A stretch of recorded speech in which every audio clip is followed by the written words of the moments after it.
à l'instrumentalisation. C'est la phrase du porte-parole du gouvernement prononcée d'un ton ferme lors de son point de presse de jeudi. Lambert Mende a répondu ainsi suite à l'affaire de la fosse commune de Maluku qui suscite déjà des questionnements après l'annonce par les autorités provinciales de Kinshasa de cette opération d'enterrement collectif de 421 corps d'indigents. Il a indiqué que certaines déclarations étendues au sujet de ces inhumations sont au-delà du doute raisonnable. Parlons francophonie, sachez que les travaux de la 7e conférence de l'Assemblée nationale de la francophonie se clôturent ce vendredi à Dakar, au Sénégal.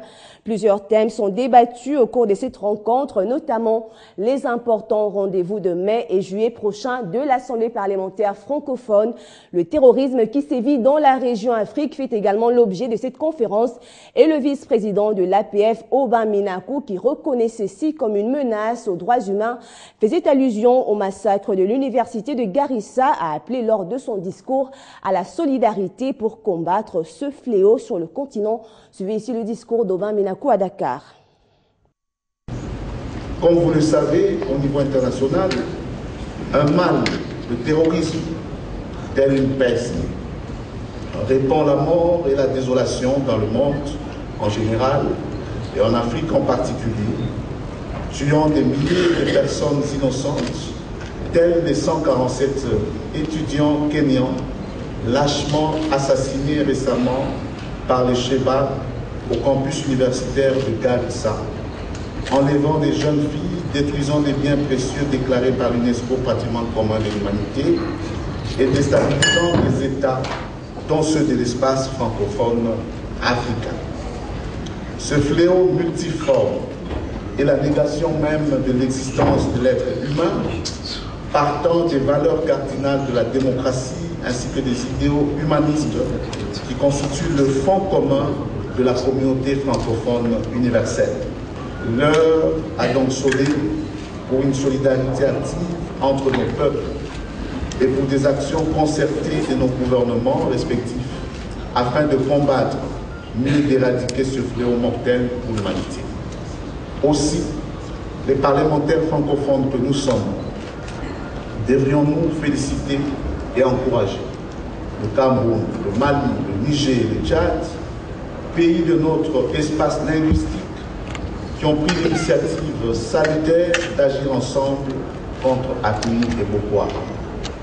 Nous devrions aussi saisir cette opportunité pour marquer notre solidarité et rendre hommage aux hommes, femmes et enfants victimes de la barbarie de ces extrémistes qui attaquent de plein fouet les valeurs de civilisation auxquelles nous croyons tous.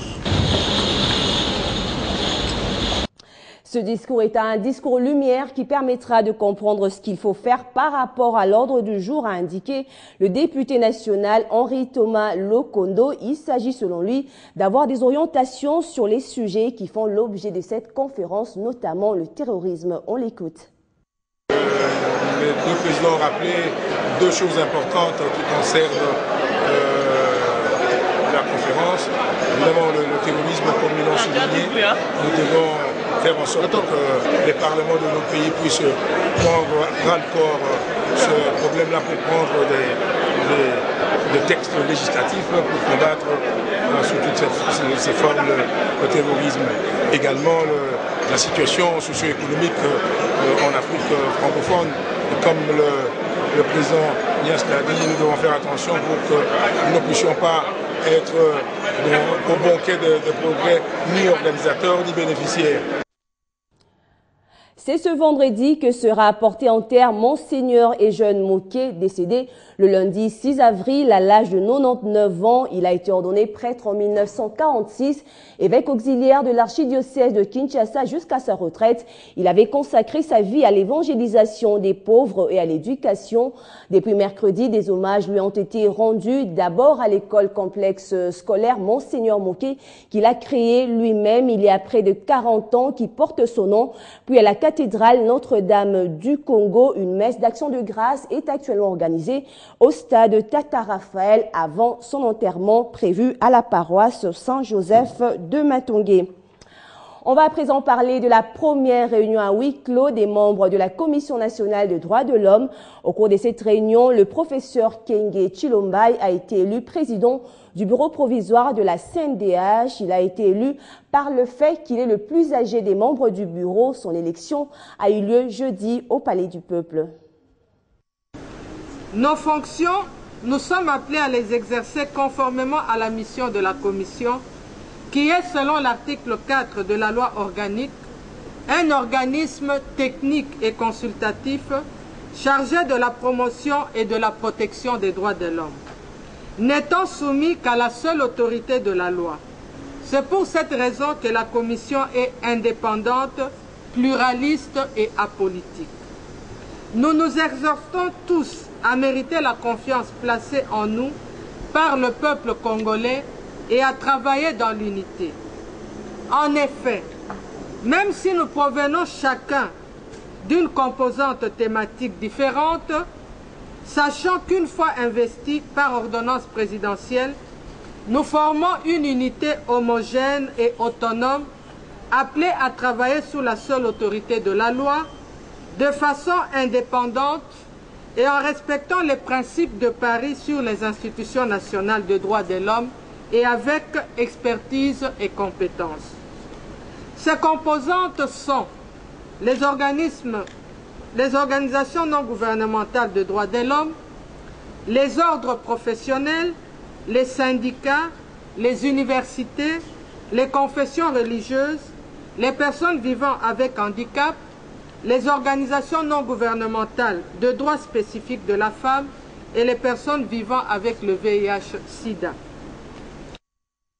Après le découpage territorial, la RDC n'a pas changé de nature. Tels sont les propos d'Évariste Bochab, le vice-premier ministre de l'Intérieur, au cours de sa mission de sensibilisation dans le nord du Katanga, précisément à Kalemi, où il a expliqué le bien fondé de cette réforme administrative.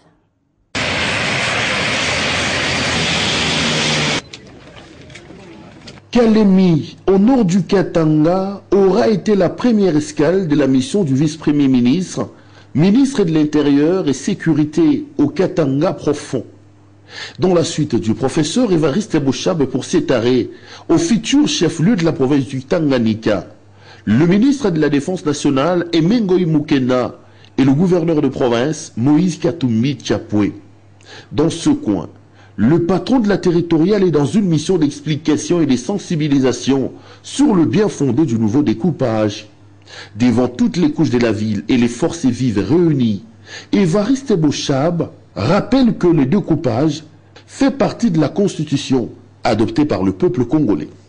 Le résultat du référendum, vous aviez adopté la nouvelle Constitution à 84%. Ici dans la province du Katanga, voilà pourquoi nous disons que c'est une réforme demandée par nos populations puisqu'elle était déjà inscrite dans la Constitution. J'insiste que la nature de l'État congolais n'a pas changé. Nous restons un État unitaire décentralisé. Le vice-premier ministre sera complété par le gouverneur de province.